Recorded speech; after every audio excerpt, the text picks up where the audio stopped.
अस्सलाम वालेकुम व्यूअर्स, मैं हूं आपके दिल का स्पेशलिस्ट डॉक्टर मुजीब पीरज़ादा। आज की जो हमारी बात है वो टैबलेट वारफरीन के ऊपर हम बात करेंगे। एक तो इसकी अहमियत और इसके इस्तेमाल के तरीके और इसके जो है ना वो कितनी डोज़ में और कैसे इसको हम जो है ना वो एडजस्ट करते हैं। क्योंकि ये बड़ी कॉमनली जो है ना वो दिल की ख़ुसूसन जो दिल के वाल्व की बीमारी होती है, दिल के वेल्व जिनके मसाइल बन जाते हैं, ख़ुसूसन माइटल वेल्व जब सिकुड़ जाता है, स्टेनोसिस हो जाती है उसकी, स्टेनोटिक हो जाता है वो, तो उसके अंदर जो है ना धड़कन जब बेतरतीब होना शुरू हो जाए, दिल की रफ़्तार तेज़ हो और धड़कन बेतरतीब हो, उसमें प्रिस्क्राइब की जाती है। या वो मरीज़ जिनके दिल के वेल्व चेंज होते हैं, मेटालिक वेल्व लगते हैं, उनको जो है ना लाइफ़ लॉन्ग सारी ज़िंदगी ये दवाई खानी पड़ती है। तो इसकी इसकी बारे में थोड़ा-सा मालूमात देना और ये निहायत ज़रूरी है। और इसके अलावा भी हम जो है ना वो जो दिल का अटैक होता है और उसमें ख़ुसूसन जो है जब अटैक सही तरीके से उसका इलाज ना हो या उसका पता ना चले, तो उसके बाद दिल का पंप कमज़ोर हो जाता है। और दिल के जब पट्टे कमज़ोर हो जाएँ तो खुदा ना ख़ास्ता दिल का जो लेफ्ट वेंट्रिकल होता है, एलवी होता है, उसके अंदर क्लॉट बन जाता है, खून का लोथड़ा बन जाता है। वो बड़ा ख़तरनाक होता है, वो वहाँ से डिसलॉज होके, वहाँ से टूट के वो ब्लड के ज़रिए जो है ना वो ख़ुसूसन जिस्म के किसी हिस्से में भी चला जा सकता है। लेकिन फ़ालिज जो है ना उसका बड़ा बड़ा कॉमन कॉज़ बनता है, वो वहाँ से क्लॉट जैसे जाता है वो एओर्टा के ज़रिए, मोटी शरीयान के ज़रिए डायरेक्ट ब्रेन में जाके फ़ालिज कॉज़ कर देता है। इसीलिए जिसकी भी बंदे की धड़कन की रफ़्तार तेज़ होती है और वो बेतरतीब होती है, तो हम उनको उसको रफ़्तार को कंट्रोल करने और तरतीब को ठीक करने के साथ-साथ हम खून को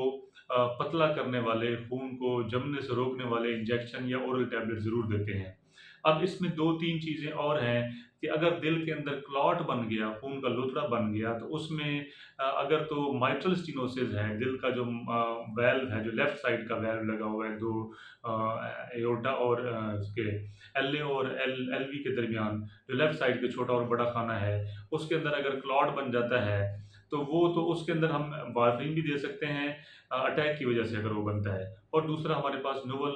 ओरल जो है ना वो एंटीकोएगुलेशन भी अवेलेबल हैं मार्केट के अंदर, बड़ी फ्रीक्वेंटली उनको प्रिस्क्राइब किया जाता है। वो भी पेशेंट को प्रिस्क्राइब की जाती हैं। वो ईज़ी टू यूज़ इसलिए हैं कि उसके अंदर ये जो इसका सबसे बड़ी टेंशन होती है, जो इंटरनेशनल नॉर्मलाइज़ रेशियो आईएनआर को मेंटेन करना, सबसे बड़ा इश्यू जो पेशेंट का होता है वो वारफ़रीन के साथ वो इसका होता है। तो ये नोवल ओरल एंटी एंजाइनल जब जो मार्केट में अवेलेबल है, जब वो देते हैं हम, तो फिर आईएनआर को मेंटेन करने की ज़रूरत ही नहीं है। बस उसमें हम ये करते हैं कि क्लॉट हमने देखा हो, उसको 6 वीक्स के लिए हमने प्रिस्क्राइब की मेडिसिन और 6 वीक्स के बाद फिर हम उसको जो है ना वो रिपीट एको करके देख लेते हैं कि भई वो क्लॉट पड़ा है कि नहीं, फर्दर इसके जो है ना वो हमें इस खून पतला करने वाली दवाइयों को चलाना है, ख़ुसूसन जो लोथड़े को डिज़ॉल्व करने वाली, लोथड़े को ख़त्म करने वाली दवाइयाँ, कि उनको रोकना है। वो उसके बाद जो है ना वो डिसाइड किया जाता है 6 हफ़्ते की एको करने के बाद। अच्छा, फिर उसके बाद जो मेन कंसर्न है वो ये है कि जो रूमेटिक मेटल वैल्व हो और मेटल वैल्व सिकुड़ गया हो, उनका मेटल स्टेनोसिस हो और उसके अंदर धड़कन बेतरतीब होती है और तेज़ होती है, तो उसके अंदर क्लास 1 रिकमेंडेशन जो अमेरिकन हार्ट एसोसिएशन की है, यूरोपियन सोसाइटी ऑफ कार्डियोलॉजी की है, उसमें रिकमेंडेशन है कि उसमें ख़ुसूसन वारफरीन की टैबलेट दी जाती है, ये प्रेफ़रेबल है। इसमें नोवल ओरल एंटीकोएगुलेशन जो वो रिकमेंडेड नहीं है। तो इसमें ख़ुसूसन जो है ना ये वाले मरीज़ और दूसरी क्लास ये आती है कि जो जिनके वैल्व चेंज किए जाते हैं और उनको जो है वो मेटालिक वैल्व लगाए जाते हैं, तो उनको भी लाइफ लॉन्ग जो है वो ये खून को ना जमाने वाली, खून को पतला करने वाली ये जो गोलियाँ हैं, वारफरीन ख़ुसूसन ये रिकमेंडेड है, दी जाती है। अब इसके ऊपर जो मेन साइंस है, वो ये है कि जो खून जो है आपके लेवल जो है आईएनआर के, वो मेंटेन होना बहुत ज़रूरी है। इसके ऊपर सबसे जो फ़ॉलो-अप हो रहा होता है, मरीज़ का इश्यू चल रहा होता है, चेक करवाना दोबारा, और डॉक्टर का जो कंसर्न होता है कि मेरे मरीज़ को अगर ये 2 मसाइल हैं, ख़ुसूसन उसका दिल का वाल्व सिकुड़ गया है और धड़कन के मसाइल साथ शुरू हो गए हैं, या उसका दिल का वाल्व हमने सर्जिकली रिप्लेस करवा लिया है, तो उसमें सबसे बड़ा फ़ोकस डॉक्टर का होता है कि हम उसका आईएनआर मेंटेन करें, वो 2.5 से साढ़े 3 के दरमियान समझ लें, 3 आइडियल लगा लें, प्लस माइनस 0.5 कर लें, तो ये रखा जाता है। इससे लेवल्स अगर 2.5 से नीचे आते हैं तो फिर हमें रिस्क होता है कि कहीं न कहीं क्लॉट बनेगा और वो खुदा ना ख़ास्ता फ़ालिज कर सकता है या जिस्म के किसी हिस्से में जाके ऑर्गन को डैमेज कर सकता है। अगर वो 3 से ऊपर जाता है तो फिर हमें रिस्क होता है कि कहीं न कहीं पेशेंट ब्लीड ना कर जाए। तो वारफ़रीन वाले पेशेंट जो हैं, वो अपना आईएनआर रेगुलर करवाया करें। जिनको ये टैबलेट चल रही है और ख़ुसूसन इस रेंज के अंदर रखें वो। और उसके बाद जो है ना वो अपना फ़ॉलो-अप भी जब करवाने जाएँ तो ये वारफ़रीन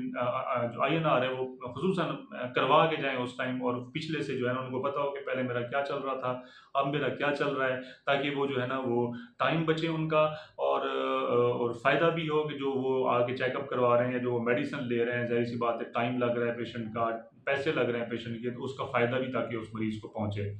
तो इसमें एक तो ये है कि आईएनआर को मेंटेन रखना, 90% जो इश्यू है वो माइट्रल स्टेनोसिस में और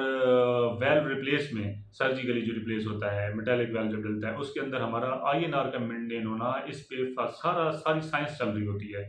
और दूसरे नंबर पे फिर हम जो वारफ़ारीन टैबलेट ले रहे होते हैं, उनको ख़ुसूसन हम जो अगर मोटी-मोटी हिसाब से आप जाएँ, तो वो जो खून को पतला करने वाली गोली ले रहे हैं वारफ़रीन, उसमें हम उनको सब्ज़ रंग की जो सब्ज़ियाँ हैं, कोई भी सब्ज़ रंग की सब्ज़ी है ना, वो उनसे परहेज़ करना निहायत ज़रूरी होता है, ताकि जो है ना वो क्योंकि सब्ज़ रंग की जो सब्ज़ियाँ हैं, उनका बड़ा जो है ना इंटरैक्शन हो जाता है वारफ़रीन की गोली के साथ, इससे लेवल जो है ना वो ऊपर-नीचे होते हैं, तो उनसे ख़ुसूसन परहेज़ करना चाहिए। और आईएनआर को जो है वो उस पे नज़र होनी चाहिए, उनके पास ट्रैक रिकॉर्ड बना हो कि मेरा पिछले जितने दफ़ा भी करवाया है तो क्या लेवल्स आए हैं, अब मेरा क्या आ रहा है।